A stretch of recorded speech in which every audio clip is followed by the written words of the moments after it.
देश में कोविड-19 से सर्वाधिक प्रभावित 10 राज्यों में से 9 राज्यों में जनसंख्या के लिहाज से 1% कोरोना जांचें भी नहीं हो पाई हैं। इनमें दिल्ली ही एकमात्र ऐसा राज्य है जहां 1.5% से अधिक जांचें जनसंख्या के लिहाज से अब तक हो चुकी हैं, यानी कि दूसरे नंबर पर तमिलनाडु और तीसरे नंबर पर राजस्थान है। आपको ये भी बता दें कि भले ही राजस्थान सरकार कोरोना की जांचों में दूसरे राज्यों की मदद के लिए आगे आ रही हो, लेकिन राजस्थान की खुद की स्थिति जांचों के लिहाज से अच्छी नहीं है। आबादी के लिहाज से भी अब तक संक्रमित पाए गए लोगों में भी दिल्ली ही आगे है और यहाँ ये दर 0.22 है और राज्यों की आबादी का आधार उपलब्ध 2019 की अनुमानित जनसंख्या माना गया है। अगर बात करें राजस्थान की तो 32 जिलों में 1.5% भी नहीं है। आबादी के मुकाबले जांचों में सिर्फ जोधपुर 3% के समीप पहुंचा है और यहां 1 लाख से अधिक जांचें हुई, जबकि जयपुर सबसे बड़ा और दोगुनी आबादी वाला जिला है। जोधपुर में जांच दर 2.97 है, जबकि दूसरे नंबर पर कोटा की जो वर है वहां पर 1.97% है। भीलवाड़ा, जोधपुर, सिरहुई, कोटा और जैसलमेर, जयपुर 1% को पार कर पाए हैं।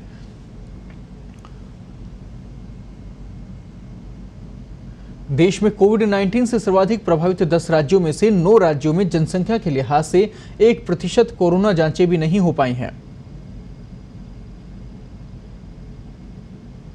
इनमें दिल्ली ही एकमात्र ऐसा राज्य है जहां 1.5% से अधिक जांचें जनसंख्या के लिहाज से अब तक हो चुकी हैं। दूसरे नंबर पर तमिलनाडु और तीसरे नंबर पर राजस्थान है। भले ही राजस्थान सरकार कोरोना की जांचों में दूसरे राज्यों की मदद के लिए आगे आ रही हो, लेकिन राजस्थान की जो खुद की स्थिति है वो भी जांचों के हिसाब से अभी उसकी तुलना की जानी चाहिए। स्थिति जो है उसको लेकर और ज़्यादा भी मॉनिटरिंग की यहाँ पर ज़रूरत है। आपको बता दें कि आबादी के लिहाज से अब तक संक्रमित पाए गए लोगों में भी दिल्ली ही आगे है। यहाँ जो दर है वो 0.22 है। राज्यों की आबादी का आधार उपलब्ध 2019 की अनुमानित जनसंख्या माना गया है। और अगर बात करें राजस्थान की तो 32 जिलों में 1.5% भी ये ऐसा नहीं है। आबादी के मुकाबले जांचों में सिर्फ जोधपुर 3% के समीप पहुंच पाया है। तो ग्राफिक्स के जरिए आप देख पा रहे हैं महाराष्ट्र, तमिलनाडु, दिल्ली और राजस्थान, यहाँ पर क्या कुछ स्थिति है जांचों को लेकर। जांच दर क्या रही, पॉजिटिव दर क्या रही, तो जो मरीजों की संख्या है जिस प्रकार से बढ़ी है, लेकिन वहाँ आप ये देखिए कि जांचों की संख्या कितनी है, सबसे ज़्यादा जांचें कहाँ पर हुई हैं, ये आंकड़े भी बयां कर रही है ये पूरी हमारे जो ग्राफिक्स हैं। राजस्थान, दिल्ली, तमिलनाडु और महाराष्ट्र के आंकड़े यहाँ पर बता रहे हैं हम आपको, जिसमें पॉजिटिव केसेस, जांचें, जांच की दर और साथ ही पॉजिटिव दर भी बताई जा रही है। तो सर्वाधिक प्रभावित राज्यों की स्थिति क्या है वो हम आपको बता रहे हैं, यानी कि अगर सबसे ज़्यादा जांचें कहाँ हो रही हैं इसके ऊपर अगर फोकस किया जाए तो इन स्थितियों में देश के जो बाकी राज्य हैं उनकी तुलना में इन राज्यों में ज़्यादा जांचें हुई हैं। हालांकि आंकड़े भी यहाँ पर ज़्यादा आए हैं। रिकवरी की जो स्थिति है वो राजस्थान में अच्छी कही जा सकती है। राजस्थान में रिकवरी रेट बाकियों की तुलना में अच्छी है। ओवरऑल अगर बात की जाए देश में भी रिकवरी रेट इस वक्त अच्छी मानी जा सकती है। जो मरीज़ हैं वो स्वस्थ हो रहे हैं और कोरोना के केसेस ज़रूर लगातार सामने आते जा रहे हैं, बढ़ रहे हैं, लेकिन इन सब के बीच राहत की खबर ये है कि लोगों की जो रिकवरी रेट है वो ज़रूर यहाँ पर सुधर रही है। तो सर्वाधिक प्रभावित राज्यों की स्थिति हम आपको बता रहे हैं, 4 राज्यों की, महाराष्ट्र, तमिलनाडु, दिल्ली और राजस्थान। यहाँ क्या तुलनात्मक आंकड़े हैं वो हम आपको ग्राफिक्स के जरिए यहाँ पर दिखा रहे हैं।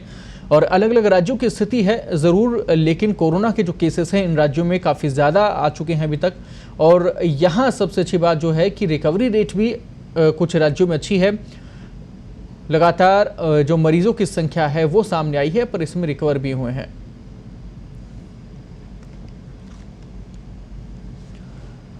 तो सर्वाधिक प्रभावित राज्यों की स्थिति की अगर बात करें, देश की अगर तुलना की जाए पूरे विश्व के आधार पर भी, तो रिकवरी रेट भारत के भी इस वक्त अच्छी चल रही है और मरीजों की वो संख्या भी बढ़ रही है जो कि स्वस्थ होकर अपने घर पहुंच रहे हैं। यहाँ पर देखने वाला विषय ये भी है कि रिकवर कितने मरीज हुए और डिस्चार्ज कितने मरीज हुए, क्योंकि रिकवरी की जो स्थिति है वो भी ज़रूर यहाँ पर सुधर रही है और डिस्चार्ज जो मरीज हैं उनकी संख्या भी लगातार बढ़ रही है। पूरी खबर पर इस वक्त बात करने के लिए हमारे सहयोगी विकास जैन इस वक्त जुड़ गए हैं।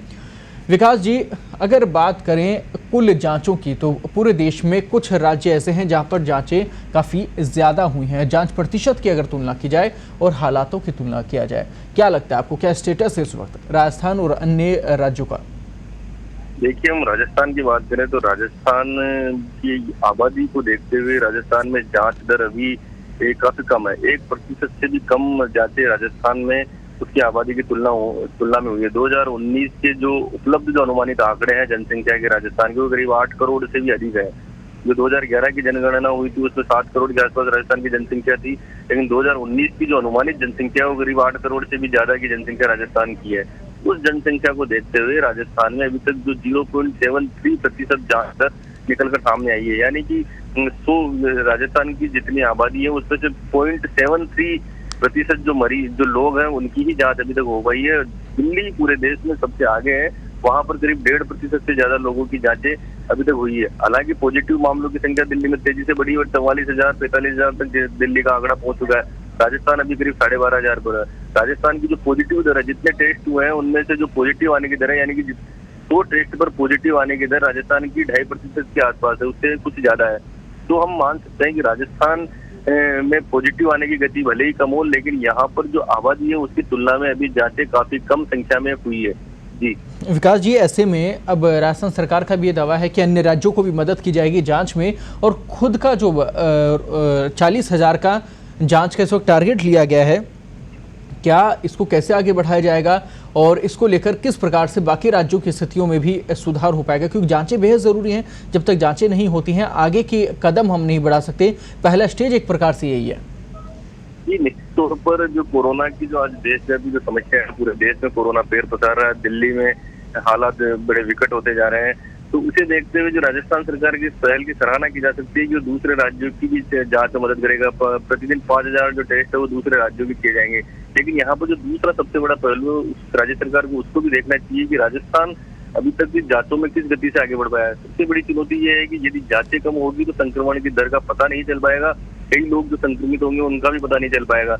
आने वाले दिनों में ये स्थितियां बेहद भयावह हो सकती है, क्योंकि जब मरीज सामने नहीं आ पाएंगे तो अंदर ही अंदर वायरस को जो संक्रमण का प्रसार करते जाएंगे। तो राजस्थान सरकार को पड़ोसी राज्यों की मदद करने के साथ साथ राजस्थान के मरीजों की, राजस्थान के लोगों की भी अधिक से अधिक जांच करनी चाहिए। वो इसलिए भी ज्यादा जरूरी हो जाता है क्योंकि राजस्थान अब संसाधन युक्त हो चुका है। करीब 25,000 जांच क्षमता राजस्थान की हो चुकी है। इसके अलावा 40,000 जो जांचें करने का दावा राजस्थान सरकार कर रही है। ऐसे में राजस्थान को अधिक से अधिक लोगों की जांच करने के ऊपर फोकस करना चाहिए।